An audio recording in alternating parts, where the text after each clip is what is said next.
Hola, benvinguts. Vaig ensenyar-vos aquesta vivenda, que es tracta d'un mas rural típic d'aquesta zona i que hem intentat tractar amb una arquitectura contemporània. Passeu i vos l'ensenye. Bé, ens trobem al rebedor de la vivenda, que realment és el cor de la casa. Com podeu veure, és un espai amb una lluminositat increïble, un espai amb doble altura, en el qual predomina este arc de pedra que veiem així a la dreta. Un arc de pedra impressionant, Juan. Pues la veritat és que la història d'aquest arc és un poc curiosa. El client, quan va entrar a encarregar-nos el projecte, l'estudi de Jaime Sanauja, li ensenyarem una vivenda que tenim a Sant Mateu i la veritat és que aquella vivenda tenia un arc original impressionant i el client, en aquest cas, volgué repetir aquell arc en aquesta vivenda. I la doble alçada va ser idea vostra de l'estudi o va ser idea dels propietaris?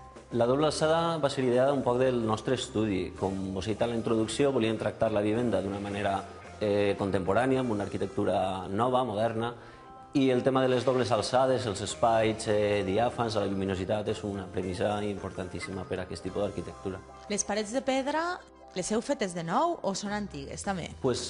Aquestes parets en concret són parets originals de la vivenda, del mas antic. Com podeu veure, això eren finestres originals que en aquest cas hem tapiat amb un cristall i hem retroil·luminat.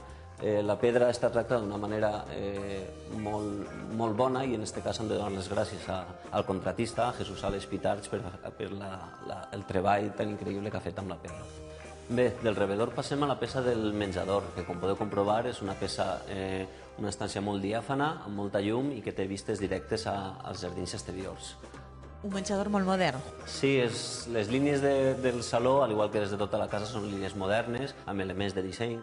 Això és la peça del saló, també és una estància principal de la vivenda, que com podeu veure també està tractada de la mateixa manera que el resto de les estàncies, d'una manera diàfana i amb molta llum. Una curiositat, Juan, qui són els propietaris d'esta casa? Els propietaris són una parella, ella és d'ací de la localitat, de Vall d'Alba, ella és italiana, es dediquen a l'exportació de ceràmica i per motius de treball viuen actualment en les Illes Canàries. Entonces tenen una parella de masoners que cuiden de la vivenda al llarg de tot l'any. Dedicant-se els propietaris al món de la ceràmica, segur que tenen molts detallets d'aquest material. Sí, com podeu veure, tant en els paviments com en els revestiments s'ha aplicat material ceràmic i darrere una mostra és la peça, diguem, escultòrica, la protagonista del saló principal, que és la ximenella, aunque no ho parega és una ximenella tradicional, funciona amb llenya i s'ha revestit d'una peça ceràmica imitació òxid. Té una alçada d'uns 3 a 4 metres i és la protagonista fundamental del saló. Ens trobem a la cuina. Com veieu, la cuina té vistes i accés directe a la terrassa d'accés a la vivenda. Veieu que és una cuina de línies rectes, és una cuina italiana, com he dit, la propietària és italiana i ens va proposar, ells s'han encarregat del tema de la cuina. A més, és una cuina que utilitzen molt. Sí que s'utilitza molt. Realment ells estan a temporades així en la vivenda, però realment quan venen és una casa que s'utilitza molt per a fer festes amb els amics, sopars, dinars, per tant la cuina és un lloc vital de la vivenda. Me crida molt l'atenció en esta cuina el sostre a doble alçada, això per què? Hem intentat crear una llum indirecta a la cuina per tal de que la il·luminació sigui algo que inunde l'estància. Per això hem ocultat el que són les luminàries darrere del sostre.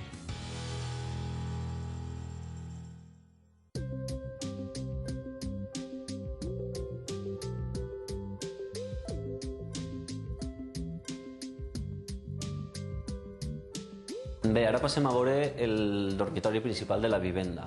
És un dormitori tipus suite en el que podem destacar que té una forma abuhardillada amb unes bigues en el sostre de madera i unes finestres que inunden de llum tota l'estància. Juan, quin capçal més gran! Quants metres té?